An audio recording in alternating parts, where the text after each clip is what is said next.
In business, growth isn't just about getting bigger, it's about getting stronger. And by using our AI technology to make accurate payroll easier, even when the work it's paying for isn't easy. ADP helps businesses like yours grow stronger every day. HR, talent, time, benefits, and payroll.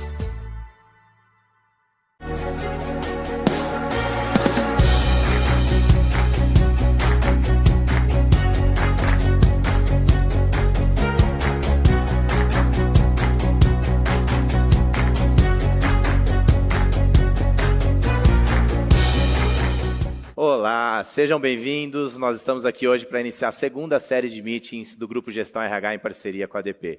Eu sempre falo que a Gestão RH tem o objetivo de gerar e compartilhar conteúdo, e para isso a gente precisa de parceiros que nos apoiem nessas ações. ADP, Isabela, toda a equipe, agradeço pela parceria de tempos, que a gente possa levar nessa segunda série mais conteúdos relevantes, mais insights, e que a gente possa ultrapassar o número da primeira série, que foram de 20 mil espectadores. Então, gente, a nossa ideia é essa, simples, trazer conteúdo e trazer muitos insights para todos que nos assistem. Mais uma vez, muito obrigado. Gostaria de chamar ao palco, para dar início ao primeiro bloco do evento, a nossa parceira Isabela Ferrentini, por favor. Olá, pessoal. Olá, Renato. Obrigada. Vamos lá. Isa, obrigado. Obrigado mais uma vez. O palco é seu. Arrase. Obrigada, Rê. Bom, gente, olá a todos. Hoje eu estou aqui no palco de maneira presencial. É um prazer estar aqui. É sempre muito bom, né? Depois de tanto tempo em casa, trabalhando de home office, estar num palco como esse. Fico bastante orgulhosa. Obrigada aí todo o time que está trabalhando no staff. E hoje nós viemos falar sobre a expectativa de vida das funções atuais, né? A pandemia virou o mundo corporativo pelo avesso. E, do ponto de vista das empresas, os gestores foram obrigados a tomar decisões muito rápidas, né? E houve uma recessão global, infelizmente a gente ainda está nesse contexto. E, de outra parte, né, os funcionários precisaram se adequar, trabalhar remotamente, muitos deles ainda estão nesse processo, né, e se reestruturando para um modelo de trabalho híbrido, né. Bom, as dificuldades que pareciam ser temporárias se mostraram permanentes. E os desafios não param por aí. Tem que haver uma compreensão mútua, né, entre líderes e colaboradores como um todo. E para falar um pouco sobre esse assunto, hoje eu estou aqui com duas feras, né, que lideram os departamentos de RH da KPMG e da DASA. Eu queria chamar ao palco Márcia Moraes Collin, diretora de RH da KPMG. Seja muito bem-vinda, Márcia. Obrigada por ter vindo. É um prazer estar aqui com você. Márcia. Isabela, tudo bem? Tudo Boa bem, tarde, seja obrigada. bem-vinda. Que bom estar aqui mesmo presencialmente, uma delícia. A gente está há muito tempo em casa, então estou muito feliz realmente de estar aqui nesse evento com vocês. Obrigada pelo convite. Obrigada por ter vindo. Além da Márcia, pessoal, estou aqui também com uma pessoa a qual eu admiro bastante, que é o Venâncio Guimarães. Venâncio Guimarães, diretor de Pessoas e Cultura da DASA. Seja muito bem-vindo ao nosso palco, Venâncio. Prazer estar com você aqui, Venâncio. Olá, pessoal. Boa tarde. Boa tarde. Um prazer estar aqui com vocês. Obrigado pelo convite. Obrigada, Venâncio. Bom, gente, a Márcia é uma profissional a qual eu admiro muito, né? A Márcia tem uma experiência bastante sólida, né? Com uma história muito consistente. Dentro da KPMG, a Márcia tem mais de 20 anos de empresa. Parabéns pela sua trajetória, Márcia, como executiva, que eu admiro bastante. E a KPMG, ela traz uma visão bastante ampla de indústria 4.0. Quais são, Márcia, os desafios e as tendências para o mercado atual dentro da indústria 4.0? E como que isso se dá, né? Quais são os impactos internos dentro da organização? Você pode falar um pouquinho? Claro. Bom, a indústria 4.0 ela está muito focada na inovação, né, com a implementação de novas tecnologias e tecnologias muito atuais. Então, a gente está falando de inteligência artificial, de data analytics, a gente está falando de robotização, enfim, a gente está falando de implementação de grandes tecnologias que trazem para qualquer empresa e para qualquer ambiente corporativo uma eficiência muito grande, né? Ela traz eficiência e ela traz a capacidade e oportunidades para as empresas de desenvolver novos produtos e novos modelos de trabalho também. E isso traz a oportunidade também não só para a empresa, como para o próprio consumidor. Claro. Então, quando a gente olha o ambiente de consumo hoje, ele mudou, né? A pandemia trouxe isso. Então, a pandemia fez com que o consumidor mudasse o consumo físico para o consumo virtual e, naturalmente, as empresas tiveram que se mover rapidamente para essa mudança, aquelas que não estavam preparadas, e muitas delas não estavam. Né? E realmente isso trouxe um impacto para o negócio, um impacto para o mercado. O consumidor teve mais força, ganhou mais força nesse ambiente. Né? Ele hoje escolhe, ele customiza os produtos dele, ele escolhe o que ele vai ver na TV. Enfim, tudo isso faz parte desse ambiente novo e tecnológico. E também traz aí alguns impactos importantes e tendências de discussão do ambiente mais de cuidados que a gente tem que ter. Né? Então, a cybersecurity, né? A segurança da informação que a gente precisa ter a partir do momento que a gente implementa esse tipo de tecnologia internamente, e também o cuidado com os dados das informações dos nossos clientes. Então, isso é muito relevante e importante. Quando a gente traz para o ambiente interno, para a organização, a gente também tem as mesmas oportunidades pensando na experiência do nosso profissional. Né? A gente está vivenciando aí um ambiente em que ele pode ter mais agilidade nas informações, ter um ambiente em que ele tem agilidade na forma que ele se relaciona com as pessoas. Então, tudo isso tem um impacto muito positivo para a experiência dele também. Só que nós, como RH, a gente tem que propiciar isso. Claro. Né? Não dá para a gente também deixar a coisa acontecendo, e a gente tem que providenciar ou realmente propiciar um ambiente em que ele, desde o momento que ele entra na KPMG, desde o momento que ele é um candidato a um trainee, por exemplo, ele entra na KPMG e vivencia uma experiência bacana de contratação, e quando ele entra, a gente tem mais do que obrigação de manter esse nível da experiência que ele vivenciou. Então, isso é muito bacana, acho que isso a gente tem vivenciado e aprendido muito durante o processo aí de pandemia, e são oportunidades que recorrentemente vão aparecendo aí, conforme o caminho vai se abrindo, né? E esse é um processo, né, Márcia, que tem bastante implicação, né? Quando você trabalha com dados de funcionários, dados de candidatos, você tem toda a questão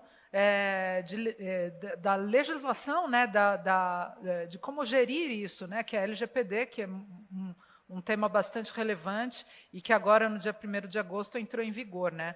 Com certeza, gerir dados é realmente algo bastante complexo e que os gestores de RH de hoje em dia têm esse nível de complexidade nas suas agendas. Né?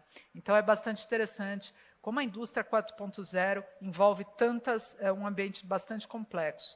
Bom, Venâncio, você é um profissional a qual eu admiro bastante, né? Você traz aí uma experiência muito interessante em bancos, e agora há mais de 4 anos, né, quase 5, na DASA, ocupando a posição de liderança em pessoas e cultura. E em 2018, eu vi que você liderou a transformação digital na DASA. Olha que interessante. Me conta como foi esse processo, Venâncio, quando a transformação digital era apenas um hot topic, né, em 2018, você já estava operando a estratégia de uma empresa de tecnologia tão importante como a DASA no segmento de saúde, altamente voltada à inovação. Recentemente estive com o head lá da DASA Cubo, fiquei impressionada como vocês são estruturados. E me conta, Venâncio, como que foi a transformação digital e como que ela pode ajudar a estratégia, a cultura, a rotina nas pessoas aí no próximo desafio aí pós-pandemia em 2022. Conta como foi isso. Legal. É uma história boa, né? E hoje, retomando em perspectiva, né? O filho bonito agora todo mundo quer ter, mas lá atrás não era bem assim. Na verdade, a gente começou numa sala pequena, Se fosse em ambiente de Covid, na verdade, a gente nem poderia estar lá, porque a sala era bem apertada na época. Então, com cartolina, com post-it, 5, 6 pessoas rodando em ágil. E hoje, quando você olha a transformação digital que a DASA fez, hoje a gente tem 850 pessoas em 45 squads rodando em ágil. E foi uma grande disrupção. E eu ter entrado nessa área, ter liderado essa transformação. Primeiro eu brinco que quem liderou, na verdade, foi o Pedro Bueno. Então, como CEO da empresa, eu realmente eu admiro muito quando tem esse sponsor, tem uma pessoa que é o CEO e quer fazer essa transformação. E é muito engraçado, porque, quando você olha em retrospectiva, durante muito tempo, os executivos colocavam um pé no barco e o outro na planície e falavam, por enquanto eu vou me equilibrar aqui no tradicional / ágil. Só que uma hora o barco vai. E perceber que o Pedro, por exemplo, como CEO, estava no barco, nos facilitou muito a colocar todo mundo executivo e falar, a gente está mirando para lá. E é engraçado, né? Porque, em geral, as grandes empresas têm uma sala grande, com uma mesa grande no meio, em que todo mundo desce para apresentar lá, e a transformação digital da DASA foi um pouco diferente. O executivo saía da mesa dele, ia para a Gemba, que é como a gente falava no mundo ágil, para ver as rotinas sendo executadas, saber o quanto de autonomia a gente está dando ali para os times como um todo. A gente dava contexto, dava autonomia, com bastante alinhamento, para poder fazer essa mudança que a gente fez na DASA. E tem alguns capítulos dessa história que são muito engraçados, porque lá atrás era quase inconcebível a gente, por exemplo, comemorar com cerveja.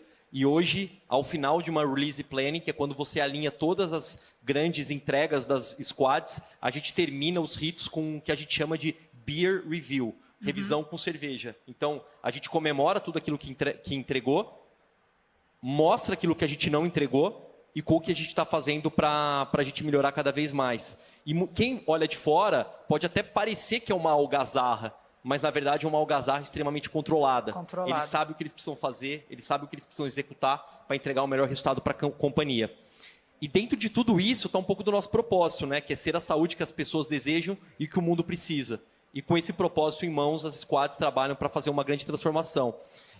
Obviamente, ninguém esperava que essa pandemia fosse o que ela é, o que ela se tornou, verdade. Mas, obviamente, ter começado com a transformação digital antes, acho que a gente conseguiu acelerar algumas coisas. E eu ter entrado lá é tão simples quanto a gente acreditava muito que people era maior que tech. Pessoas têm que ser maior que tecnologia.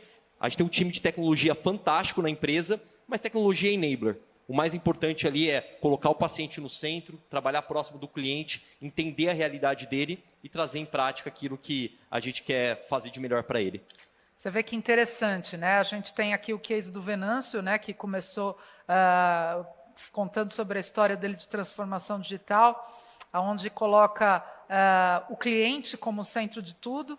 E é bastante interessante isso, né, Venâncio? Porque você consegue ter uma experiência full da jornada do consumidor e, a partir daí, ter decisões mais acertadas, mais alinhadas com o business, mais alinhadas com o propósito do negócio, né? Isso é muito interessante. E a Márcia, com 20 anos de KPMG, uma trajetória bastante sólida, eu não tenho dúvida que você tem uma longa jornada para contar, porque você passou por várias áreas. Márcia, me conta quais foram os principais desafios nesse momento de pandemia, e agora a gente eu espero e tenho bastante esperança que a gente vai virar esse jogo. Quais foram os desafios? O que foi mais marcante nesse contexto da pandemia para você, uma executiva tão sólida, né, dentro da empresa? O que você observou de grande mudança dentro da KPMG que você pode trazer um pouquinho aqui para nós? Bacana.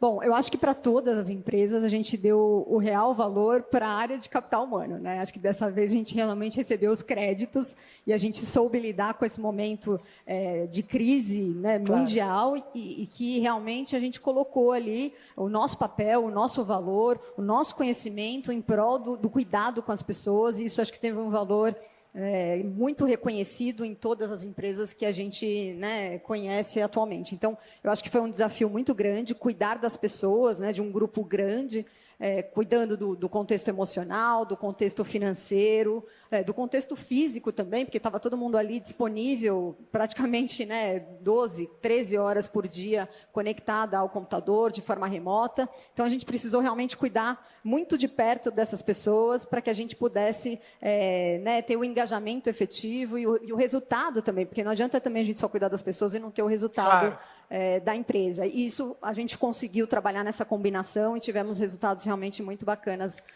até agora, né? A Márcia estava me contando ali nos bastidores, eu acho que muitas empresas tiveram esse caso, né, Márcia, que foi o pico de produtividade, né? Então, você vê num contexto tão desafiador, num contexto de pandemia, que você quase não tem certeza nenhuma do futuro, as empresas estão dando um pico de produtividade e os funcionários estão aí no centro dessa perspectiva, né? E manter a produtividade das empresas, a gente sabe que muitas vezes é um desafio, ainda mais nesse contexto, né?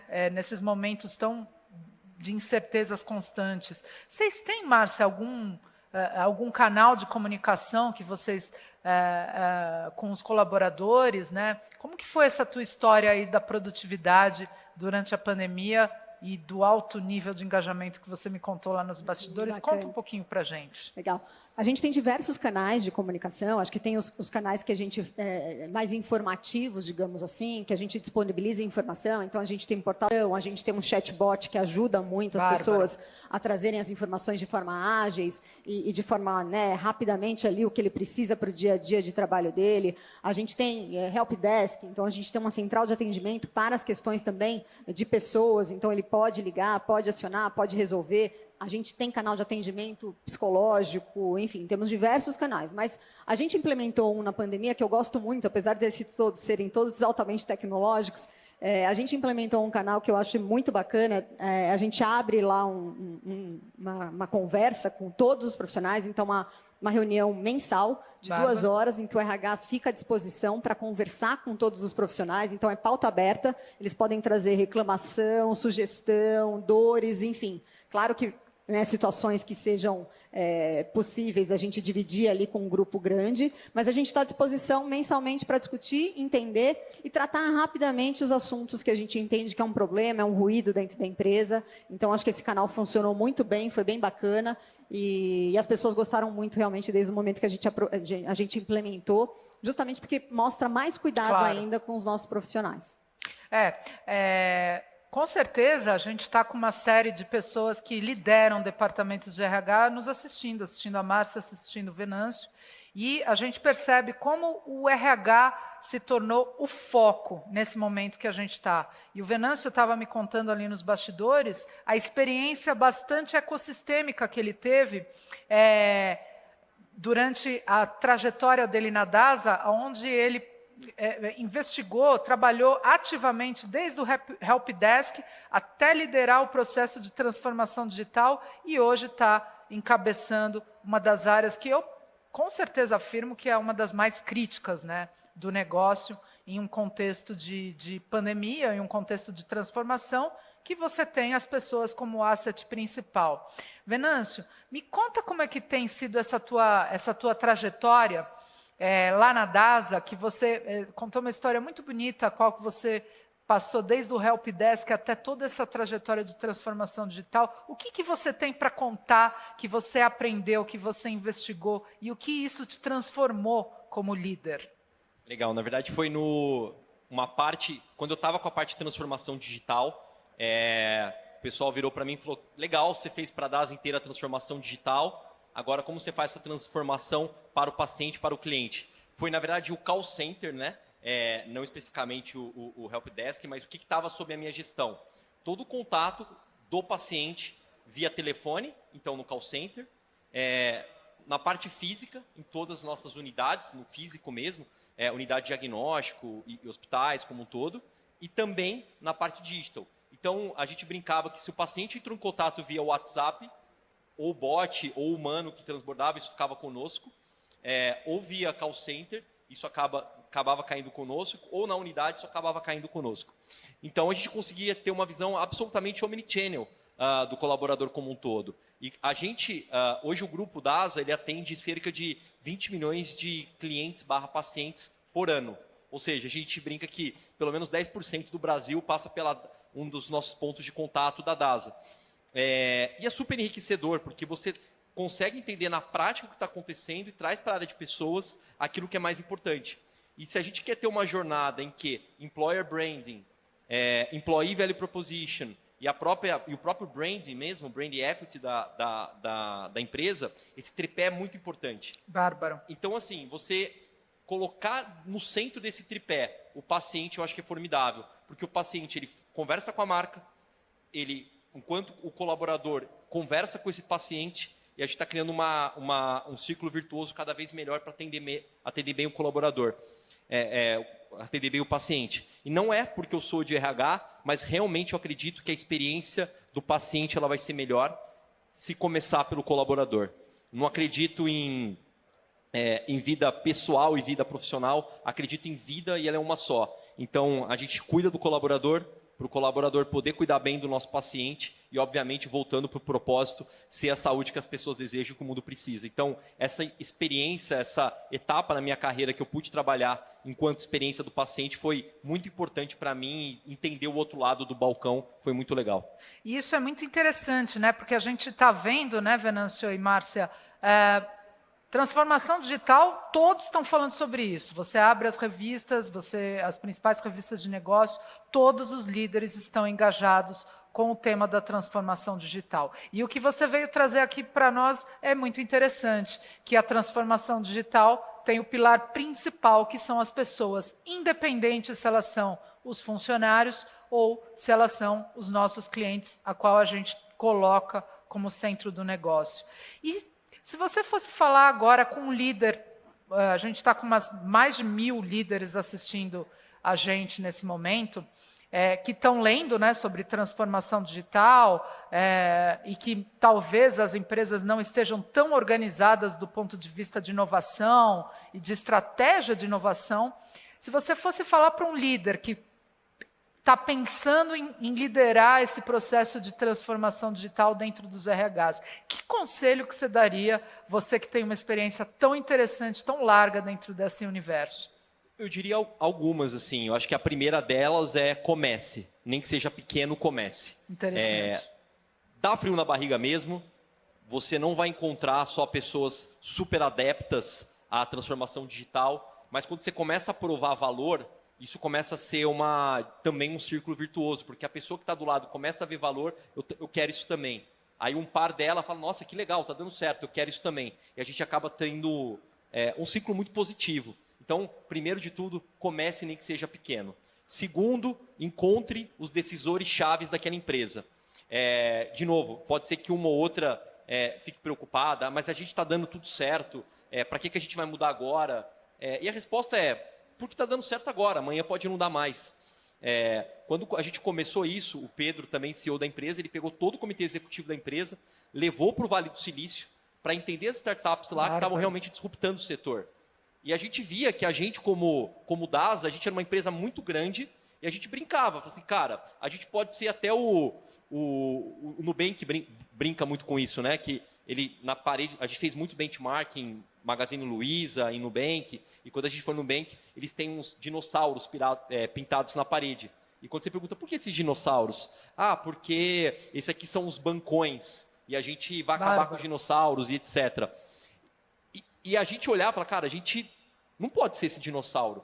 Ou se a gente for esse dinossauro, a gente vai ser o dinossauro usando o capacete de astronauta. Então a gente vai sim ser o dinossauro, mas a gente vai ser o Tiranossauro Rex, usando o capacete de astronauta, e a gente vai tentar mudar sim o setor, mudar a saúde do país, e óbvio, trazendo o que é melhor para o cliente, e trazendo gente importante para o jogo. Então, comece e traga gente importante para o jogo. Acho que é isso. Bom, gente, e falando bastante sobre experiência, né, do colaborador, é um assunto que o Venâncio e a Márcia trouxe, cada vez mais a gente precisa se aprimorar nesse quesito da experiência do colaborador para que ele fique no emprego, para que a gente consiga reter esses talentos, né?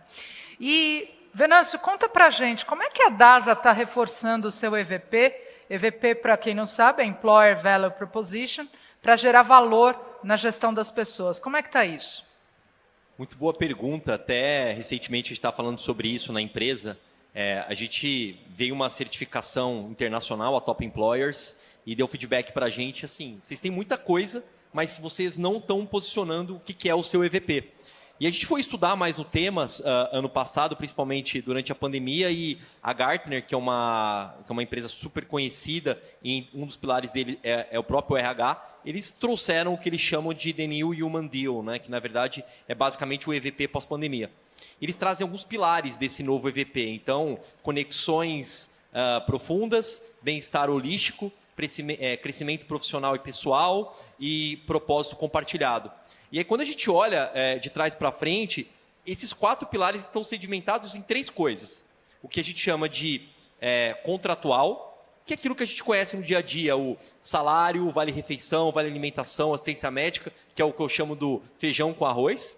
O experiencial, que é o que ele experimenta com o gestor, com o business partner, com o RH como um todo, e o emocional, que é como isso aqui a gente acaba se conectando de fato com aquele colaborador.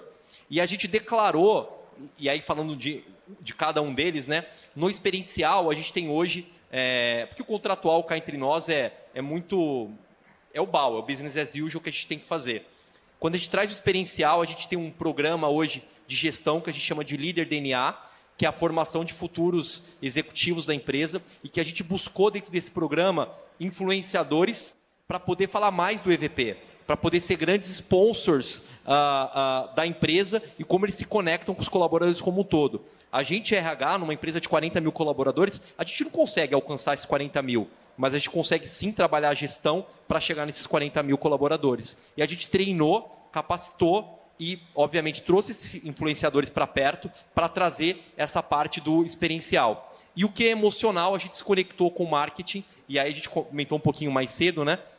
O employer branding, junto com o branding, trazendo mais valor para o EVP, o Employee Value Proposition. Então, como a gente traz uma proposta de valor para o colaborador. E a gente passou a medir a jornada do colaborador como um todo, desde enquanto candidato até enquanto colaborador. A gente tem hoje um ENPS, né, o Employee Net Promoter Score, que a gente avalia o quanto o colaborador está satisfeito na empresa e, eventualmente, até quando ele está saindo, o quanto ele está engajado com a empresa, o quanto ele está falando bem da empresa como um todo. Então, no fundo, a gente acabou medindo de ponta a ponta, e hoje o que a gente está fazendo é trabalhar especificamente onde tem um pouco mais de fricção, onde tem um pouco mais de problema. E como que a gente consegue isso?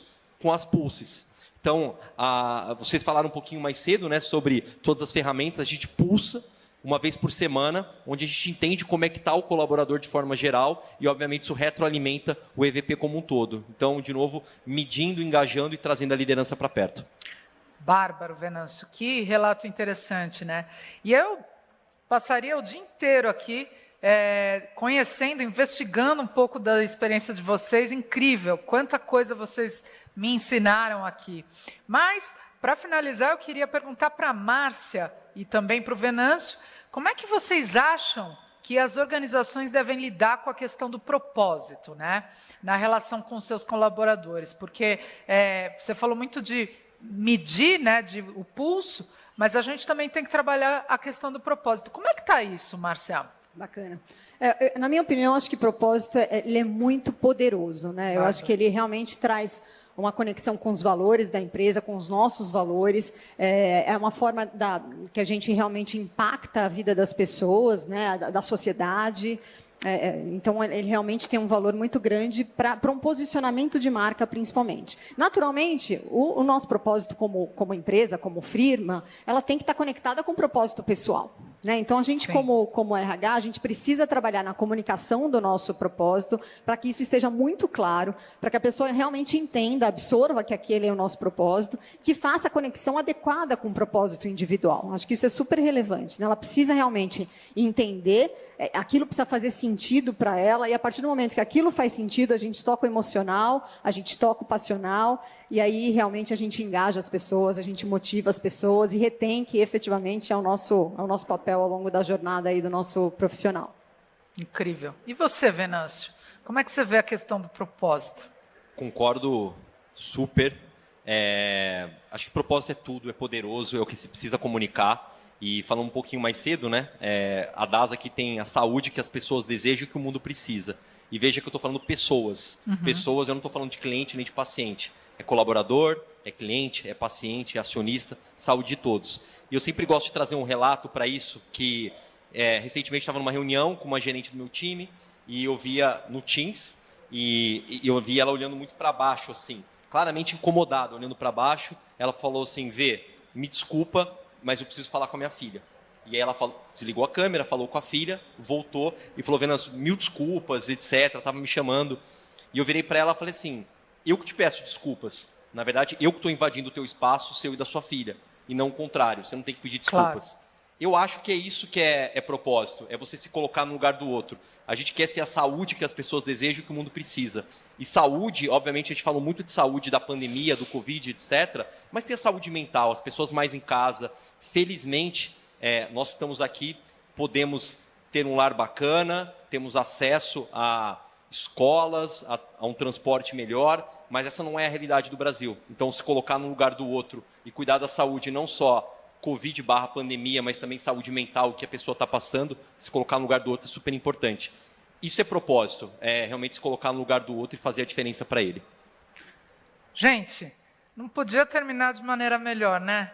Venâncio, Márcia, eu agradeço a presença de vocês. Vocês são, assim, líderes que nos inspiram, né?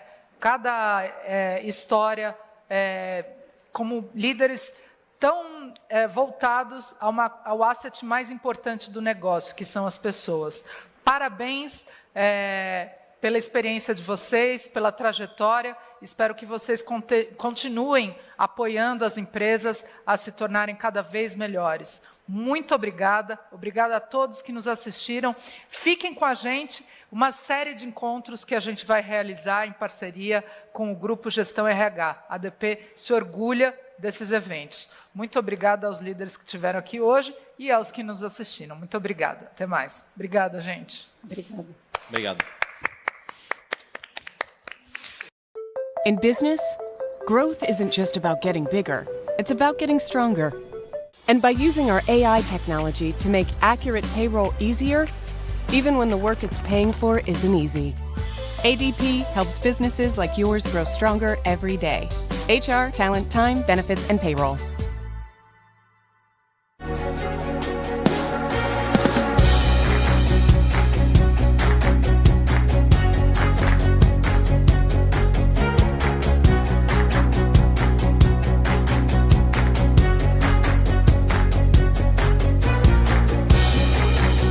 Olá, dando continuidade, encerrando o dia de hoje, espero que no primeiro bloco vocês tenham tido vários insights, que vocês possam ter acompanhado e debatido com todos os nossos convidados. Eu vou ter 2 convidados super especiais e presenciais, esse é o formato híbrido. E eu gostaria primeiro de chamar ao palco Majô Campos, por favor. A Majô ela é vice-presidente de Gente, Gestão e Diversidade na Apvida. Majô, obrigado por estar aqui conosco. Espero que a gente possa trazer vários insights para todo mundo que nos assiste. E do meu lado direito, Jean Nogueira. O Jean que é diretor executivo de Gente e Cultura da Gol Linhas Aéreas. Jean, por favor, muito obrigado mais uma vez. A gente vai começar o nosso bate-papo aqui. Adorei sentar aqui no centro, que eu consigo olhar para os dois toda hora. Gente, começando. Majô, por favor, eu quero que você fale um pouquinho sobre você, um pouquinho sobre a sua vida, um pouquinho sobre toda a sua carreira e depois eu passo a bola para o Jean. Bom, pessoal, é um prazer estar aqui, né? Um convite sempre muito simpático do Renato. Eu tenho mais de 30 anos na área de gente e gestão, é bastante tempo, né? Eu sou psicóloga de formação e durante a faculdade eu percebi, né, que a área que mais me agradava era a área organizacional. Eu sou uma pessoa de relacionamento, né? Então a área clínica, para mim, não atendia essa expectativa de troca e tal. E foi isso que me fez fazer toda a carreira. Eu trabalhei em Banco Nacional, no BCN, no ABN AMRO Real, na Telefônica Atento, e eu estou há 1 ano e 2 meses no Apvida, né? O que me move é cuidar das pessoas e como essas pessoas conseguem dar melhores resultados no ambiente, né, né, saudável, de diversidade, né, de respeito às ideias e às práticas. Então, eu acho que é isso que eu tenho para contar para vocês. Sou casada, tenho 2 filhas, né? Então, quando a gente fala de diversidade, da inclusão da mulher, eu tenho a representação em casa, né, de como isso é importante e difícil, e como a gente, né, como recursos humanos, pode apoiar a carreira, né, das mulheres nas organizações. Perfeito, gostei muito quando você começou falando da área de gente e gestão, porque antigamente a gente falava muito recursos humanos, né? E hoje mudou mesmo essa sigla e a gente está se preocupando mais com as pessoas. 30 anos de carreira, eu acho que o lado humano sempre prevaleceu. Parabéns mesmo. E em 3 setores diferentes, né? Você passou por 3 setores diferentes. Então, imagina as experiências, as pessoas e os conhecimentos que você não agregou durante todo esse tempo. Jean, bola contigo. Quero que você fale um pouquinho. Primeiro, prazer revê-lo, né? Esse essa pandemia que nós tivemos nesses últimos tempos, a gente se distanciou muito presencialmente das pessoas, espero que a gente consiga retornar aí todos em segurança, todos com muita saúde, para a gente voltar aos relacionamentos, como a Majô falou, o lado humano sempre em primeiro lugar, e o relacionamento a gente precisa estar perto das pessoas, né? O virtual ainda nos deixa um pouquinho distantes. Jean, a bola é sua, por favor, um pouquinho sobre você. Renato, obrigado pelo convite, prazer estar aqui presencial, com todos os protocolos de segurança aqui para a gente. Majô, privilégio de dividir esse palco com você. Bom, eu sou o Jean, sou casado há 13 anos com a Ayala, pai da Maria Clara de 12 anos e pai do Joaquim de 5 anos. Tenho o privilégio de ter uma família linda que me sustenta ao longo dessa trajetória. Tenho 20 anos de experiência numa companhia aérea, trabalho na Gol Linhas Aéreas. Minha jornada tem sido, a jornada de carreira tem sido na companhia aérea. Eu passei por vários subsistemas dentro da companhia. Estou há 15 anos na área de gente e cultura, assim como o Renato trouxe lá, chamamos a área de recursos humanos de gente e cultura. Tenho tido a missão de fazer uma transformação cultural na nossa companhia, onde gente tem sido, de fato, o centro, né, dessa transformação. Afinal de contas, transportamos 35 milhões de passageiros todos os anos, né? Então, gente, literalmente, é o centro dos desafios que a gente vem enfrentando, mais do que nunca agora nessa pandemia. Então, essa é um pouquinho da minha história. Perfeito. Para vocês conhecerem um pouquinho, então, estou do lado de 2 feras. Esqueci de falar no início, né? Eu tenho um filho também. Minha esposa quer o segundo já, mas eu vou para o segundo provavelmente daqui uns 2 anos. O Léo, um beijo aí para toda a família, que é o que também me move muito a acordar todos os dias e nos inspirar todos os dias. Então, querendo ou não, a gente fala e trabalha com gente em casa, na organização, em todos os nossos momentos. Eu vou falar um pouquinho sobre cultura, vou direcionar a pergunta, é geral, tá? Eu vou começar com a Majô. Majô, eu quero que você fale um pouquinho como está sendo a cultura dentro da Apvida e como vocês, depois do Jean, planejam alcançar a cultura desejada, se é algo que a gente já pode definir como cultura desejada. Eu acho que é um ponto importante, né? Como eu comentei com vocês, eu estou há 1 ano e 2 meses no Apvida e eu fui contratada porque o Apvida, depois do IPO em 2018, teve uma injeção de capital muito importante e uma evolução e uma rapidez de contratação de novas empresas de maneira assim fulminante, né? Cada semana vocês podem olhar nas mídias que a gente vem comprando empresas, né? Hospitais, planos de saúde, etc. Então é muito importante, né? E foi muito importante porque a primeira coisa que eu fiz quando eu cheguei, eu criei o plano estratégico para 3 anos, né? Não existia um vice-presidente de gente no Apvida, né? Nós tínhamos um diretor de recursos humanos abaixo do CEO. E aí foi pensado e percebido que a gente precisava ter um recursos humanos mais estratégico, né? Gente mais estratégica. E aí o primeiro trabalho que eu propus foi o trabalho de cultura. E nós fizemos um trabalho, usamos a metodologia de Barrett, que é americana, para a gente entender como nós somos Apvida, né? Qual o nosso jeito de fazer as coisas e mapeamos também todas as adquiridas. E para entender as diferenças entre nós, né? A espinha dorsal, óbvio, que é a Apvida, né? Que foi o comprador. Mas como a gente faz uma transição mais adequada, mais suave, mais cuidadosa? Então, nós mapeamos, entendemos como nós somos e entendemos coisas que nós temos que avançar ao longo do tempo. Por exemplo, a gente tem que continuar acelerando a digitalização. Apareceu dentro do processo de cultura, não para o cliente, porque no cliente a gente é muito avançado, a gente não era avançado para o funcionário. Então fica muito difícil o colaborador entender o que significa agilidade, né? E como é importante a digitalização e passar isso para o cliente se ele não experimenta como né? como profissional dentro da empresa. Então, nós criamos todo o desenho de jornada do candidato, do colaborador, está sendo tudo remapeado. Nós percebemos também que a gente tem muitos processos que são importantíssimos, porque nós somos referência em controle de sinistralidade, porque a gente tem tudo bem rastreado, mas como a gente faz para ser muito mais rápido, né? E por isso a gente acabou de trazer um novo vice-presidente de Digital, que inclusive trabalhou muitos anos em companhias aéreas, para trazer essa agilidade de autosserviço, de rapidez para o cliente, para o funcionário. Então, é muito importante, e eu escuto isso, né, no mercado, falar, nossa cultura é assim. Será que é assim mesmo? Por isso que a gente precisa pôr uma pesquisa e entender. Nós tivemos mais de 75% dos funcionários respondendo. Então, o que apareceu lá é a realidade. Pode ser boa, pode ser não tão boa, mas está lá. E a gente vai criar todos os planos de trabalho para acelerar a nossa evolução como a melhor empresa, né, de saúde suplementar do Brasil. Esse é o nosso grande ideal. E o trabalho de gente e gestão é estratégico para que isso aconteça. Nenhum lugar do mundo, até agora que eu saiba, só a tecnologia ajudou o crescimento. Tem um ser humano por detrás. Então, como a gente engaja esse profissional para que ele nos ajude a chegar nesse objetivo estratégico. A experiência do colaborador é o maior termômetro para você entender o que está acontecendo na organização e como você vai se mostrar para o mercado. Não tem como. A gente sempre fala em marca empregadora, fala muito também de como o colaborador está vendo a marca empregadora, porque não adianta a gente fazer tudo bem direitinho ali para fora e a hora que você olha para dentro está tudo errado.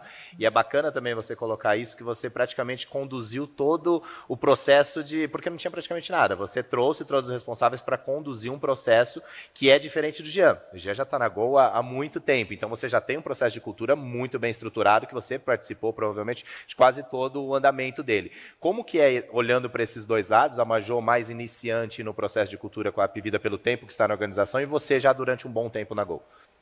Legal. Renato, eu estou há 20 anos na Gol e, de fato, tive a oportunidade e o privilégio de ver toda a foto dessa história. A Gol completou 20 anos agora em janeiro desse ano, né? Mas eu acho que os últimos anos, eles têm sido transformadores na nossa vida pessoal e na vida da sociedade, na vida das organizações. Então, tudo tem se transformado ao longo desses anos, né? Eu assumi o desafio na diretoria executiva de Gente e Cultura na Gol em 2015. E o meu grande desafio naquele momento era, gerando a reflexão com o nosso CEO, de que o que nos trouxe até aquele momento não nos levaria para um próximo passo efetivamente, né? Era necessário uma mudança de rota para que pudéssemos, de fato, atingir resultados que fossem superiores e sustentáveis aos que atingíamos até aquele momento, né? E aí, hoje eu tenho muito orgulho de dizer que de 2015 até hoje eu pude fazer um grande MBA, assim, on the job de cultura. Hoje eu consigo entender a relevância do que é cultura organizacional dentro de um negócio, né? E quando a gente fala de cultura, a gente está falando de jeito, a gente está falando de atitude. Imagina o que é mudar atitude e jeito numa companhia com 15 mil colaboradores espalhados em mais de 80 localidades pelo Brasil, América do Sul e Estados Unidos.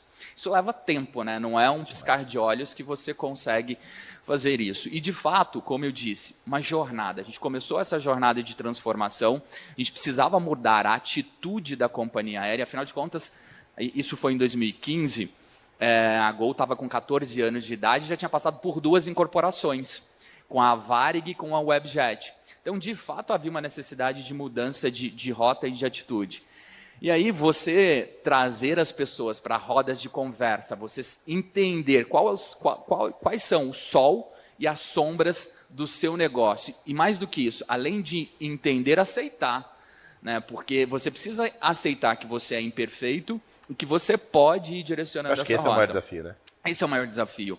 Eu falo que quando eu vi a foto nua e crua pela primeira vez como éramos percebidos aos olhos dos nossos colaboradores, eu levei uma semana para poder decantar toda aquela foto e aceitar. E vem um sentimento de culpa enorme, né? Porque você começa, poxa, mas por que eu não vi isso antes? Afinal de contas, eu já estava há 14 anos na organização. Então, esse é um trabalho que exige muita metodologia, muita determinação, muito foco. E, de fato, é um trabalho que a gente fez com o objetivo de ajudar o negócio, de ajudar os acionistas a gerar resultados que fossem superiores e sustentáveis, com pessoas sendo o centro dessa transformação. E, de fato, tem sido eu acho que isso agora, né, abre um novo capítulo dessa história, abre uma nova jornada. Eu acho que a cultura do nosso negócio é uma cultura que era a cultura que gostaríamos de ter, e ela se provou no momento mais difícil da humanidade, que é essa travessia que nós todos estamos fazendo aqui, né? A gente descobriu que os manuais tradicionais não ajudavam mais a gente em nada. Acho que a gente teria que criar, assim, todos os dias as respostas que não temos, né? Então, de fato, a cultura tem que ser o fio condutor dessa jornada, e acho que agora a gente precisa entender qual é esse novo capítulo. Sim. Quais são os ajustes necessários nesse novo capítulo para que a gente continue essa jornada, né, buscando resultados que sejam superiores e sustentáveis. E os capítulos são mais rápidos, né? Super rápidos, né? A gente, falo pelo meu negócio, a gente perdeu uma coisa que era muito importante, né? A gente sempre aprendeu que é importante você olhar para o futuro, você ter visibilidade de longo prazo, você ter planejamento concreto. É tudo que a gente não tem hoje, né? A única certeza de que a gente tem hoje é de que tudo que eu planejei para o dia de hoje seguramente não vai acontecer. O negócio de uma companhia aérea, por exemplo, se chover hoje no final do dia, o aeroporto vai fechar e vai desviar toda a nossa rota. Então você não domina, não controla efetivamente. Esse talvez seja um dos grandes aprendizados que a gente tem tido que aprender efetivamente, né? Com certeza. Evoluir e aprender todos os dias. Todos Você os colocou dias, uma frase muito bacana que é colocar as pessoas no centro de tudo. E eu acho que esse momento de pandemia, imagino que a Majô também pense dessa maneira, foi o momento onde a gente percebeu mesmo que o centro da humanidade são as pessoas, o que move as organizações são as pessoas, então a gente precisa colocar eles no centro mesmo. Não adianta a gente deixar eles para trás e não entender qual é a experiência dele. A gente fala muito hoje sobre a experiência do colaborador, praticamente todos os dias.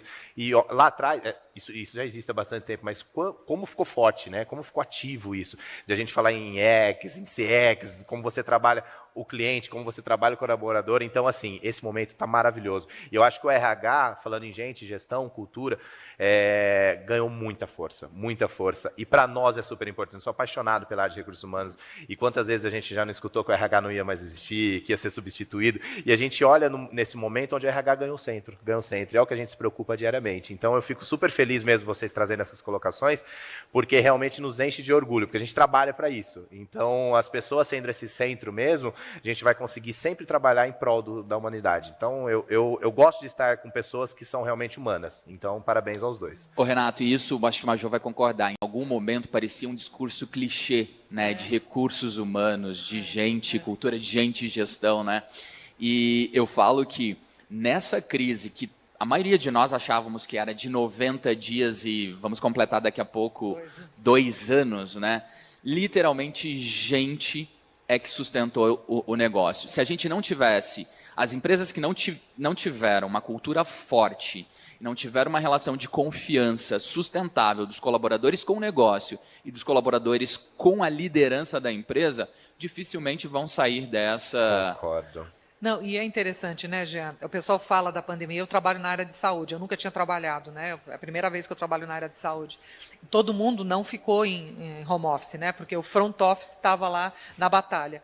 Mas a pandemia este ano foi pior do que do ano passado, né? O ano passado a pandemia acontecia uma região de cada vez. E este ano, a partir de dezembro até maio, junho, assim, ao mesmo tempo, todas as regiões, eu tive que contratar mais do que 5.000 pessoas. Se a gente não tivesse um time engajado, né, motivado, e todo mundo com risco de pegar o Covid, mas a nossa missão, né, como time, né, como gente, era de salvar vidas. Então, o propósito era maior do que qualquer coisa. E eu acho que esse ponto que você falou, Renato, é muito importante, porque... Você sabe por que a gente perde credibilidade na área de gente, gestão e diversidade? Porque a gente não sabe demonstrar para o board um plano estratégico que agregue valor para o negócio, né? Quando a gente consegue fazer isso, o espaço está aberto, né? Eu vejo isso na empresa que eu estou hoje, né? Se a empresa acredita e se a gente, né, os profissionais de gente e gestão, conseguem demonstrar um plano de trabalho tangível que pode ajudar a empresa a dar maior resultado, a empresa só tem a ganhar todo mundo tem a ganhar e os resultados começam a aparecer, né? Eu acho que esse é um papel nosso, uma obrigação do time e de todos os profissionais que estão nos assistindo de entender esse papel estratégico, de ter esse poder de influência. Eu acho que o Jean deve concordar comigo. Isso faz a diferença para o resultado, né? Total. Majô, total, assim, deixa eu trazer um exemplo aqui dentro dessa fala da Majô, né? A Gol, em 2015, quando nós começamos esse trabalho de transformação cultural, a ação da Gol valia R$ 2,62. Em 2019, no pré-pandemia, essa ação chegou a R$ 45. Eu posso dizer que a cultura teve uma influência muito forte nesse redirecionamento de rota que foi necessário ser recalculado. E no momento mais difícil da história, que foi do ano passado para cá, a ação caiu, mas ela se mantém no patamar de 20. Ela não chegou a R$ 2. Então, eu acho que esse é um exemplo que eu posso falar com propriedade do meu negócio, do quanto a cultura fortalece e gera resultados superiores e sustentáveis. E traz confiança para fora, né? E como o mercado vê, né? Como o mercado vê. A gente precisa fazer um trabalho e um apoio estratégico do negócio para que para esse resultado apareça, né? Na pior situação do mundo, né, em saúde, você perceba que vocês conseguiram controlar o resultado do negócio. Por quê? Porque dá confiança de que a empresa é sólida, que ela está no caminho certo, que ela é dedicada a fazer o melhor, porque os funcionários vendem isso para o mercado, né? Isso tudo faz a diferença. Então, por isso que a gente trabalhar a cultura, né? Eu digo assim, o Apvida tem uma cultura forte, mas com tantas empresas compradas, a gente começa a diluir a cultura. Sim. Então, a gente tem que voltar, estudar, repensar e discutir novamente. Falar, ela é a nossa cultura, né? O que pontos a gente vai melhorar ou não. Então, eu acho que é um exercício, né, de sempre estar olhando, revendo e percebendo se estamos no caminho certo ou não para a estratégia do negócio, né? Com certeza. Eu acho que a gente vai dar seguimento falando um pouquinho sobre cultura, mas a próxima pergunta é para a Majô, é uma pergunta que eu gosto muito. A luta da inserção da mulher em cargo estratégico. Eu vejo muito a área de recursos humanos ainda com muitas líderes mulheres, mas a hora que você vai para um cargo acima ainda é um pouco mais difícil. Então, eu queria saber de você, se essa luta da mulher para ter um cargo mais específico e mais estratégico dentro da organização, ela é necessária no mundo corporativo e dentro de todas as organizações, e se ainda há muitos desafios pela frente. Desafios nós vamos ter sempre, principalmente nessa inclusão em relação às mulheres estarem em cargos mais elitizados. Então, eu gostaria que você falasse um pouquinho também, porque você sempre teve cargo de liderança, então para você é algo que você sempre cultivou dentro das organizações, eu queria que você falasse um pouquinho. Eu acho essa pergunta super importante, né? É muito difícil, né? Eu, por exemplo, eu contratei vários C-levels agora. Eu não consegui mulheres, né? E aí o pessoal fala, por que você não conseguiu? Em primeiro lugar, porque não tem tantas pessoas naquela especialidade. Por exemplo, eu tinha uma posição de CFO. Você olha CFO com experiência em mercado, né? Em bolsa de valores, né? No novo mercado, são poucas, né? A gente tem mulheres maravilhosas, mas que não têm esse tipo de experiência. Então, você começa a ter dificuldade de tentar trazer a diversidade para o seu board. E a diversidade faz a diferença. Eu fui a primeira mulher a ser contratada para o board do Apvida, né? Eu fui a primeira. Estava até contando para o Jean que na primeira reunião do comitê executivo era um silêncio que eu não estava entendendo. Eu falei, nossa, que pessoal quieto, né? Ninguém fala nada, né? Não estou... E um deles teve coragem e falou, Majô, a gente nunca trabalhou com uma mulher neste comitê, então a gente só fala palavrão, então a gente não sabe mais o que fazer. Falei, continuem falando palavrão, vocês não vão mudar. O importante é a essência do trabalho que nós vamos executar, e não se você fala ou não palavrão. Eu sou, né, um membro aqui do grupo. Então, é muito difícil, né, a gente acha que não tem isso, mas é muito comum os comentários. Né? Eu fiz a minha carreira toda e não foi fácil. Muitas vezes eu perdi a posição para um homem. Porque eu era casada, tinha filhos pequenos, e eles tinham a suposição que eu não tocaria o negócio, né? Não conseguiria tocar por causa da minha família. E eu tinha o respaldo da minha mãe. Minha mãe sempre, né? Eu sou o que eu sou hoje por causa da minha mãe. Eu falo isso claramente. Se eu não tivesse a minha mãe, eu não sei se eu teria a carreira que eu tenho hoje, né? Mas ninguém me perguntou, né? Sim, com certeza. Nunca ninguém me perguntou, né? E eu perdi uma ou outra posição porque eu perdi para um homem. Por quê? Tem esposa, tal, eles que cuidem. E eu passei isso, né? Eu tenho 30 anos, eu tenho bastante tempo de experiência. E eu passei fases que eu não tinha coragem de levar minhas filhas em consulta médica. Porque se eu levasse, eu era ridicularizada. Tá vendo? Tá vendo? Tá deixando de trabalhar para levar o filho para o médico e tal. E quantas vezes eu escutei um homem levava o filho na consulta? Nossa, que coisa, olha que parceiro, Esse é um bom pai. olha que bom pai. Então, esse viés inconsciente está e continua presente nas grandes organizações. O nosso papel, né, de gente de gestão, e antes sendo mulher, é a gente tomar cuidado para que isso não continue se replicando. Né? É muito duro, a gente tem que incentivar. As pessoas me perguntam, você é a favor de cota? Assim, eu não sou a favor de cota, mas se não tiver outra alternativa, a gente vai colocar cota. Né? Eu trabalhei no ABN Ambro Real, que era referência de sustentabilidade, etc., e o Fábio Barbosa falava o seguinte: temos que ter no processo seletivo mulheres e homens. Se tiver um homem e uma mulher no mesmo nível, você efetiva a mulher e não um homem. Porque a gente tem que puxar a curva, né, e incentivar. Alguém, né? E outra experiência que eu também tive ao longo do tempo, e eu falo isso para minhas filhas. As minhas filhas trabalham, né, a mais nova trabalha em Investment Bank, né, trabalha em IB e tal. E eu falo, ai, que filha, que bom a sua carreira tal. Ah, mãe, eu tenho que fazer curso aqui. Falei, para com isso, você está se penalizando. Pergunta para um homem da posição, os homens falam assim, já fazia tempo que eu devia ter ocupado essa posição. Quando você oferece para a mulher, conte comigo que eu vou continuar me dedicando tal. A própria mulher, né, tem esse viés inconsciente de que ela tem que provar sempre mais do que o homem, né? Então, eu acho que essa é uma dica. Você tem uma filha, Jean. Então, a gente tem que ficar de olho, né? Porque as próprias mulheres são as que penalizam a sua carreira nas organizações. A gente tem que ter mais segurança, porque a gente tem o mesmo nível para chegar em grandes posições. E conseguir e continuar contribuindo, né? A diversidade é a melhor opção, né? Acho que tem que partir da pessoa, né? Não adianta a gente Grupos diversos dão mais resultados. Sim, né? total. Eu estou com o Ricardo Mota, que eu acabei de contratar, ele tem 5 meses comigo, a nossa bandeira da paz, né? O que a gente quer é incluir todos, né? E esse é o nosso mote para ter melhores resultados. E parte de tudo que você falou aí da pergunta. Eu acho que a gente precisa... Mas eu gostei que você falou, que às vezes a própria pessoa, a própria mulher, ela fica acanhada. Às vezes ela fica com medo de... Será que esse cargo serve para mim? O que eu preciso para isso? Não, eu preciso ter 10 vezes mais cursos do que um homem. Então eu acho que às vezes precisa realmente se empoderar, como a gente fala, né? Mas precisa se empoderar para realmente ter essa atitude. A atitude tem que partir da pessoa, não tem como. E o Ricardo fala sempre isso, né? O viés inconsciente é um horror. Eu fui num trabalho do IBGC uma vez com um grande executivo, foi presidente de grandes bancos, e aí perguntaram para ele, né? Por que a gente tem dificuldade de inclusão de mulheres em conselhos e tal? E ele deu uma resposta machista, né? Não, a mulher tem que estudar, tem que se dedicar, tem que fazer curso lá, tem plataforma, 3 horas de estudo.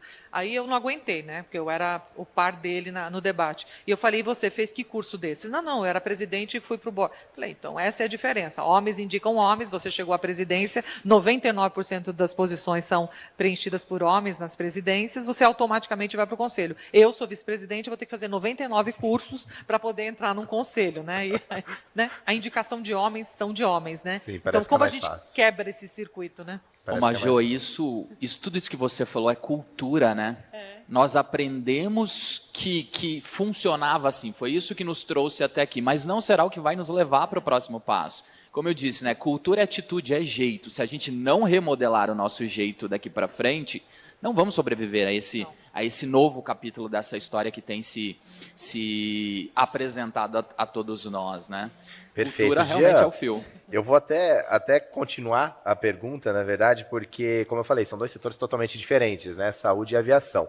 E o setor de aviação, realmente, ele deriva de frentes militares, né? Tem uma característica um pouco mais conservadora, então deve ser muito mais complicado. Eu queria saber como a Gol tem feito para integrar as mulheres no plano de negócio e como tem evoluído no contexto social. Legal, Renato. Esse é um tema que a gente tem modelado na nossa cultura desde 2015, né? Tanto é que o fruto desse trabalho foi o propósito que a gente definiu na companhia em ser a primeira para todos, né? A primeira para os 35 milhões de passageiros que a gente transporta todos os anos, a primeira para os 15 mil colaboradores e a primeira para os investidores que escolhem investir no nosso negócio. E é muito curioso isso, né? Porque a cultura da aviação tem esses traços que você trouxe, né? O traço militar, um traço elitista, né? Uma das coisas da cultura Gol muito bacana é que a gente tem muito orgulho porque foi a companhia aérea brasileira, que nasceu em 15 de janeiro de 2001, que popularizou, que deu acesso ao público C, ao público D a voar. Era uma aviação que era seletista, né? Não dava acesso às pessoas. Então, na cultura do nosso negócio, a gente já começa a mudar essa rota, né? De se apresentar de uma forma naturalmente mais inclusiva. E é muito curioso porque hoje a gente teve dentro dessa reflexão, primeiro de nos posicionarmos internamente de que somos aprendizes esforçados. A gente vai se dedicar, sim, para endereçar e hierarquizar as demandas que de fato nos levam para um caminho mais inclusivo e mais diverso, né? Trazendo alguns exemplos para vocês aqui. No meu quadro de pilotos da companhia, apenas 3% são mulheres. Poxa, mas por que as mulheres não querem ser pilotos ou porque elas não chegam nessa condição? Tem alguns fatores aqui que talvez possam ilustrar. Primeiro, é uma posição que é cara, então já começa nessa seleção. Para você se formar como piloto, você tem que ter um investimento entre 150 a 200 mil reais em horas de voo para você se habilitar de fato para voar. De novo, ela traz os traços militares. E olha só o contrassenso. Para ser comissário, 61% dos comissários da Gol são mulheres e 39% são homens. Olha o inverso aqui da posição que traz o traço militar.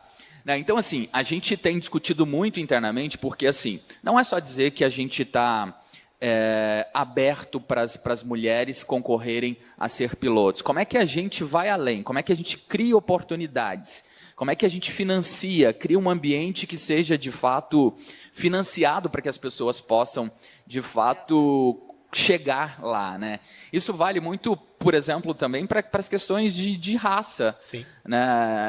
A gente deve ter 2% da nossa população sendo representada por negros no cargo de piloto. Às vezes, esse público nem pensa que pode chegar lá. Então, não é só dizer que a gente é a primeira para todos. A gente tem que criar recursos, e é nesse momento que a gente tem trazido essas reflexões internas, de fato, de criar as oportunidades, de poder desenvolver o acesso das pessoas a essas posições dentro da companhia. Aqui estou ilustrando as posições que são core do negócio, sim, né? Sim. Que eu acho que traduzem bem esse ponto. É uma jornada. Sim. Sim, a jornada sempre é muito importante.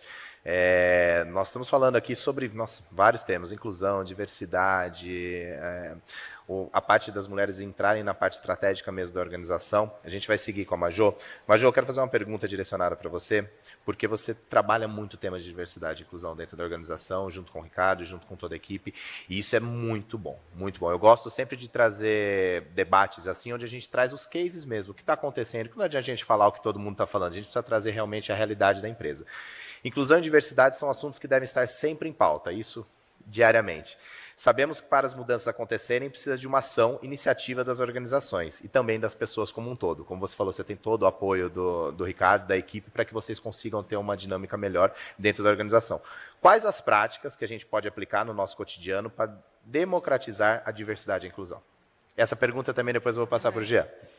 O que é importante, né? Eu cheguei numa empresa onde o tema, né, ainda não era trabalhado de maneira organizada. Eu acho que primeiro é organizar o que significa diversidade, né? E aí eu trouxe o Ricardo para me ajudar nessa jornada. A primeira vez que que eu fiz a apresentação para o presidente sobre o tema, as dúvidas que ele tinha eram de dúvidas de pessoas que realmente não exercitam todo dia discutir sobre o tema, que né? É a maioria. Que é a maioria, né? Assim, o Ricardo, ele é muito suave, né, nos comentários, pela experiência que ele tem, então ele ajuda a organização a entender o que significa trabalhar um ambiente diverso. Diverso é trabalhar com pessoas acima de 50 anos, diverso é trabalhar com mulheres, diverso é trabalhar com o público LGBT+, diverso, tem uma série de coisas que estão por detrás, e como a gente tangibiliza isso para transformar a organização numa empresa mais inclusiva, né? Porque isso é muito importante. Nós criamos um plano de trabalho, nós apresentamos o plano de trabalho, nós começamos com vídeos com funcionários. A sensibilidade do Ricardo é tão grande que ele fez o primeiro vídeo com criança, né, com filhos de funcionários, para eles falarem da diversidade. Tudo bem ser careca, tudo bem ser gordo. Então, a gente começou a criar uma alternativa de demonstrar que grupos diversos trazem mais resultado, né? E a gente percebeu também que a gente tem muita coisa a fazer. Principalmente, o Jean já comentou, né? Eu não tenho quase negros em cargos de liderança, mas eles não têm acesso à educação, né? A população brasileira que está na criminalidade, que mora em favelas, é só olhar, né, o percentual de negros que estão dentro desse grupo. Então, eles já têm um prejuízo de inclusão na educação, deixam de trabalhar para cuidar da família e assim por diante. Então, nós vamos ter que dar um passo atrás. Né? Nós vamos ter que ajudar a formar, ajudar a incluir, para que a gente tenha realmente o conceito de inclusão nas organizações, né? A gente vai ter que fazer isso de qualquer maneira e esse é o nosso plano de trabalho. Criar grupos de afinidades para discutir esse tema, porque são temas importantes e a gente normalmente faz grupos de trabalho com grupos de mulheres e homens brancos héteros. E aí a gente discute a inclusão. Fica difícil se você não tem as pessoas que vivem esse movimento. Falar de mulheres num grupo de mulheres sozinho não dá certo. É um grupo de mulheres com homens, porque a gente tem que olhar na perspectiva dos homens e debater esse assunto. Então, essa é a jornada que nós estamos executando. Já temos vários grupos de afinidade, já colocamos vice-presidentes puxando os grupos de afinidade para a gente debater, criar políticas. Estamos fazendo todo o crachá social, tudo que o mercado já faz de básico, nós estamos também fazendo. Principalmente nós que trabalhamos numa empresa de saúde, né? O que a gente tem de técnico de enfermagem, de enfermeiros, né, do grupo de LGBT que não tinham espaço para se posicionar, para comentar o que eles estavam vivendo, e a gente pode tornar uma empresa muito melhor e maior se a gente tem as pessoas engajadas e se sentindo felizes no ambiente de trabalho, né? A gente tem que ter um ambiente seguro, é isso que a gente quer, onde as pessoas possam crescer, se desenvolver e dar mais resultado, né? É um ganha-ganha no final. Então, essa é a nossa jornada que nós começamos desde janeiro, né? E a gente sabe que é uma jornada longa, mas debatendo, discutindo e trabalhando em conjunto, a gente pode fazer a diferença, né? E se tiver que ter cota, nós estamos fazendo isso, teremos cotas para chegar nas metas. Principal, né? Exatamente. O presidente do conselho, inclusive, disse isso. Se tiver um negro e um branco nas mesmas condições, porque nós demos essas condições, eu vou escolher o negro. Sim. A gente quer incluir. Então, tem que ser automático. A gente quer incluir. Então, a gente, às vezes, vai ter que forçar, porque o viés inconsciente, né, pode nos prejudicar nessa decisão. Então, vamos dar uma forçada, porque isso é importante. E a gente pega muitos termos que, por exemplo, é o que você falou, o tema ele é super exposto, super falado, mas as pessoas ainda não sabem o que é. Não. Então, a gente precisa realmente educar e, como você falou, dar um passinho para trás mesmo, porque o próprio modelo das pessoas, a própria vida das pessoas, às vezes dá esse problema e, querendo ou não, se autodiscriminam, né? Porque não tiveram oportunidades que, por exemplo, talvez, como a gente falou sobre negros e brancos, um branco teve uma oportunidade melhor e a gente precisa realmente cuidar disso. A gente precisa educar, vou dar um passinho para trás mesmo para a gente pegar ali do início. Não adianta a gente pegar já no final, quando não tem muito o que fazer. E, Jean, se você quiser complementar, mas a próxima pergunta também é para você, é totalmente ligada ao tema. Vamos lá, Renato, eu acredito muito no poder da educação dentro das organizações. É um processo de educar, de trazer, de tornar esses temas presentes no dia a dia. É muito comum, muitas organizações, a gente deixar para falar desses temas nas datas que se celebram os temas. Certeza. Não dá para falar de LGBTQI+, em junho só, ou do negro em novembro. Ele tem que estar vivo no dia a dia, nas ações da organização. Em 2017, lá na Gol, nós criamos um posicionamento de diversidade, estudando, como eu disse, né?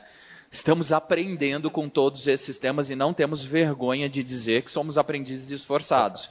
Criamos um posicionamento de Gol de braços abertos para todos. E aí, inclusive, isso tinha um personagem onde a gente ilustrava um boneco, né, com os braços abertos, ilustrando que estávamos de braços abertos. Passado um tempo, a gente chegou à conclusão que a atitude de braços abertos era uma atitude passiva. Não adianta eu usar o discurso, né, de que estou aqui, ó, se você quiser trabalhar aqui, você pode vir. a crise social que a gente vive é muito maior, né? Se eu não for na comunidade, né, dizer para aquele público que ele pode ser piloto, que ele pode ser mecânico, que ele pode ser agente de atendimento, ele sequer vai sonhar com essa possibilidade, Verdade. é distante demais. Verdade. Então eu acho que a gente tem que remodelar esse chip, né, de trabalhar essas questões de diversidades associadas ao social, de fato, para a gente conseguir chegar onde queremos chegar, né? Então, de novo, educar para mim é a chave central. A gente tem que tornar vivo esses temas o ano inteiro dentro da organização, e não só nas datas. Porque às vezes a gente cria uma publicidade que pode ser fake. A gente mesmo tem se enganado, né? Não, eu faço, eu estou aqui, ó, eu estou ofertando a vaga. Será? Então, eu acho que... É sempre só divulgar, né? Exato. E é interessante, né, Jean? Porque quando a gente discute o tema, a primeira vez que a gente levou de maneira estruturada, tal, a diversidade, para muitos, é só o movimento LGBTQ+. Né? E diversidade é muito maior do que isso. Então, é uma questão educativa mesmo, né? E o cuidado de falar que tudo que a gente está fazendo é o respeito nos une. Com certeza. Nós queremos respeitar o ser humano. Homem, mulher, 50 mais, 50 menos, negro, não importa, PCD, não importa. O que a gente quer é incluir e trabalhar para que isso traga melhores resultados para a empresa, né? Ô, Educacional. Esse é um ponto super importante que você está falando, né? Outro dia um diretor virou para mim e falou assim: Jean, posso te dar um feedback? Eu falei, claro, por favor. Poxa, todas as vezes que vocês de gente de cultura querem falar de diversidade, vocês trazem a pauta LGBTQI+. Só que, na minha visão, diversidade vai além do LGBTQI+. Ela é muito mais ampla. E aí eu saí daquele feedback reflexível, falei, caramba, ele está certo. E a Gol tem o propósito de ser a primeira para todos, inclusive para os conservadores. E aí como é que a gente faz esse contexto onde eu acho que o fio condutor aqui tem que ser o respeito. Né? Então, eu posso ter o conservador aqui, mas ele precisa respeitar os outros grupos.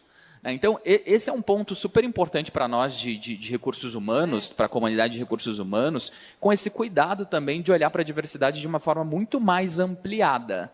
Né? Por isso que eu acho que a gente fica até na questão da bandeira, né? A bandeira é branca. Se a gente começa a falar de bandeira, a gente direciona para um movimento, e nós temos vários movimentos, né, dentro da diversidade. É isso que eu falo, né? Essa é a nossa maior preocupação, o maior cuidado para começar com o pé direito e para poder debater. Mas você escutou e é verdade, é isso que as pessoas percebem. Ah, não, é o movimento LGBTQ+. Não é muito maior do que isso. Então, como a gente também ajuda a clarificar isso, né? Diversidade é o ser humano, né? Sim. Cada um é diferente, eu sou diferente de você, diferente do Renato e tal. E no final, se a gente conseguir ser respeitado e trabalhar bem juntos, o resultado final sempre é muito positivo, né? As diferenças é a única coisa que nos tornam iguais, efetivamente, né? Com certeza. E você falou um pouquinho sobre o que a gente mostra para o mercado, né? Às vezes a gente faz publicidade. Vocês, em 2021, publicaram um manifesto de compromisso em relação ao ESG. O que vocês pensam para os próximos anos? Quais são as ações que vocês buscam para os próximos anos? E também depois eu sigo a mesma pergunta para a Majô, para a gente saber como que estão sendo dois setores diferentes e quais ações que vocês buscam.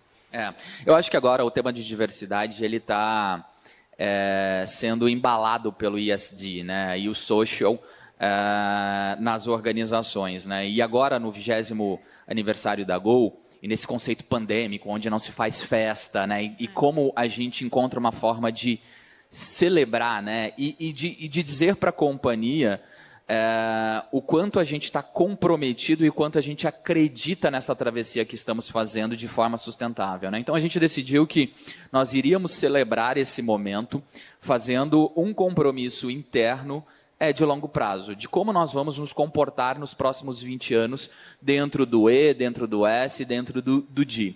Então, para cada extrato, a gente nos fizemos algumas perguntas, né, para nos direcionarmos a buscar essas respostas ao longo desse tempo. Então, é nessa trajetória que a gente vai estabelecer as nossas metas, afinal de contas, a gente precisa de metas para nos direcionar a alcançar esses resultados. Eles não podem ficar só no discurso, eles têm que estar associados à cultura, mas com um alvo efetivamente a ser perseguido.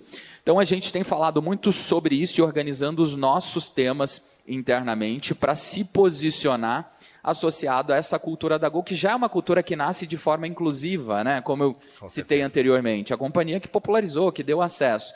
Então, não dá para a gente se enganar só com isso. A gente tem que ir se ajustando ao longo do tempo. Então, a gente se organizou, estamos neste momento definindo as nossas metas efetivas, seja de diversidade, seja relacionada à governança, seja relacionada na Gol, por exemplo, companhias aéreas é um dos maiores poluentes, né, que se tem pelo combustível, enfim. Então, agora mesmo, na semana passada, fizemos o primeiro voo com carbono neutro para a ilha de Fernando de Noronha, a primeira companhia aérea, de fato, a dar esse primeiro passo. E, de fato, assim, eu acho que a gente vai aprendendo e se organizando e construindo os nossos planos dentro do ESG. E é uma jornada. É uma jornada que vai levar um tempinho, longa. Mas ela precisa ter ações. Mas ela precisa ter ações e precisa ter disciplina e compromisso. Eu acho que esse é o nosso desafio, estarmos compromissados com essa jornada de transformação. Com certeza. Na Pivida vocês não vão ter o carbono, né? Mas como que vocês trabalham as ações? O que vocês pensam para o futuro? É difícil a gente falar em futuro, né? Porque as ações estão muito rápidas. Mas o que vocês têm de ações? O que vocês pensam? Na verdade, assim, a questão do ESG, né, principalmente quem está na Bolsa de Valores, é um tema muito importante, porque ele é muito mais do que seguir as regras, mas é muito mais para a sustentabilidade dos negócios no longo prazo, né? Nenhuma empresa vive sem uma governança forte, sem cuidar do meio ambiente, que é a nossa terra, né, e sem cuidar das pessoas, né, que é o social. Então, isso é a tríade também para você desenvolver todo o valor da sua companhia nesse mercado. Eu acho que é muito importante porque agora a B3 está pressionando muito, né, e fora do Brasil, em Nova York, na Bolsa de Nova York, já tem indicadores de sustentabilidade, indicadores de inclusão de mulheres no conselho, porque eles perceberam que tem que dar uma forcinha, né? Tem que forçar um pouco mais para acelerar esse processo. Se eu olho o meu negócio, né, onde eu trabalho em uma empresa de saúde, né? E eu tenho milhões de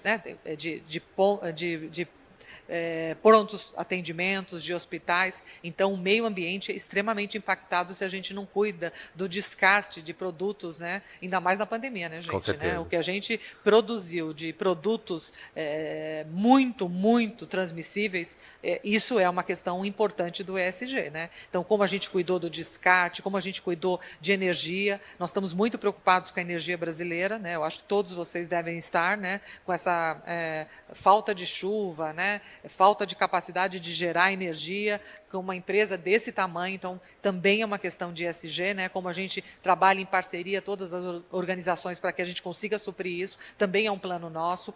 Das pessoas, a gente sabe que uma empresa engajada, com gente motivada, traz mais resultados. Então, toda a questão de diversidade, nós estamos trabalhando pesadamente para poder ajudar, né? Quando eu falo de governance, é ter uma estrutura de cargo, salário, estrutura, tudo bem organizado, para que a gente tenha e dê segurança para os nossos investidores. Então, esse é um tema que todo dia acontece. Na minha organização, nós dividimos o ESG, eu fiquei com a parte de social, por isso que a área é gente, gestão e diversidade. Então, eu vou dar tração no tema de inclusão, de diversidade, etc., enquanto o financeiro vai ajudar nos outros temas de abrir investimento para melhorar meio ambiente, assim por diante. Então, nós fizemos essa divisão porque a gente tem que ter muita atração e muita força para conseguir caminhar. E é uma empresa que continua crescendo, né? Então, essa é a nossa grande preocupação. Como fazer isso cada vez melhor e sustentável. No final do dia é o mesmo negócio. É isso.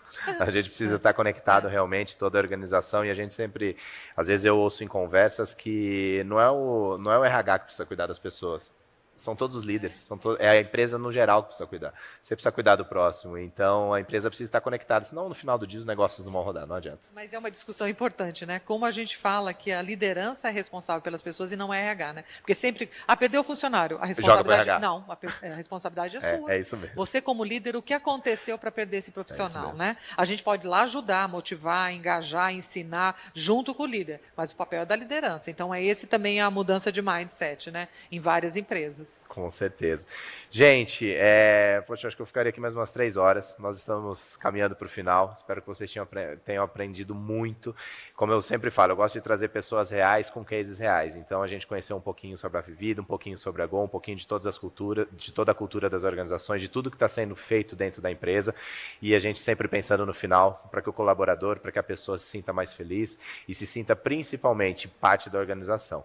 Queria começar pelo Jean, já que agora a gente estava com a Major. Jean, suas considerações finais. Foi um prazer revê-lo. Acho que a última vez que a gente se viu pessoalmente faz mais de 2 anos. Então, assim, foi um prazer revê-lo de verdade. Espero que em breve a gente possa ter novas discussões. As considerações finais é sua. Aquela câmera, por favor, para todo mundo que está nos assistindo. Renato, eu que agradeço a oportunidade de estar nesse bate-papo gostoso aqui com você e com a Major.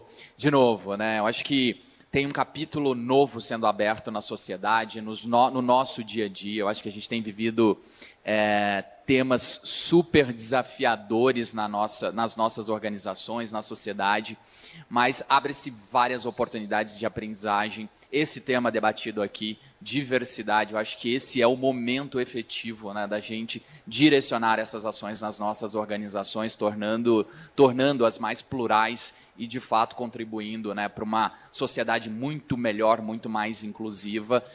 E eu acho que o mais importante dentro de tudo isso é a gente não ter medo de errar, a gente não ter medo de falar, a gente não ter medo de se expressar. Isso é importante para que a gente possa criar, né, desenvolver soluções que conversem com todo esse capítulo que está sendo escrito por todos nós, né? O erro, ele faz parte, né, dos acertos que vamos buscar ao longo dessa trajetória, tá? Então, prazer estar aqui com vocês, espero poder ter contribuído um pouquinho aqui com os nossos aprendizados do dia a dia aqui da Gol. Super abraço. Um aprendizado diário, né? Major, a palavra final é sua. Olha, Renato, obrigada, Jean. Fazia tanto tempo que a gente não tinha nada presencial que eu estou até com palpitação de emoção, né? Porque tudo é live, então, assim, poder estar aqui presencial é muito, muito legal, né?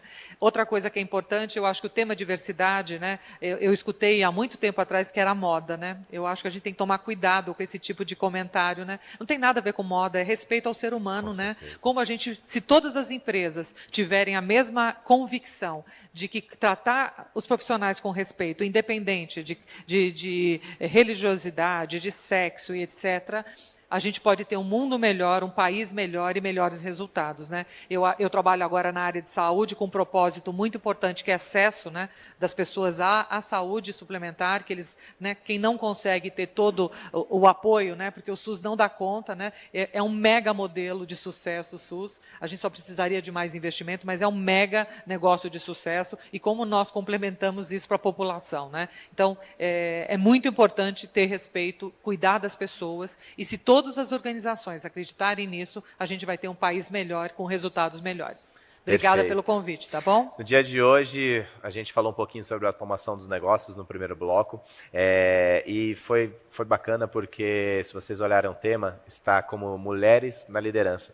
E a Major e o Jean falaram 2 coisas. A diversidade e a inclusão não são apenas as mulheres, não é apenas a raça, não é apenas todas as nomenclaturas que nós usamos. A diversidade, ela está presente no dia a dia e a gente precisa sempre evoluir.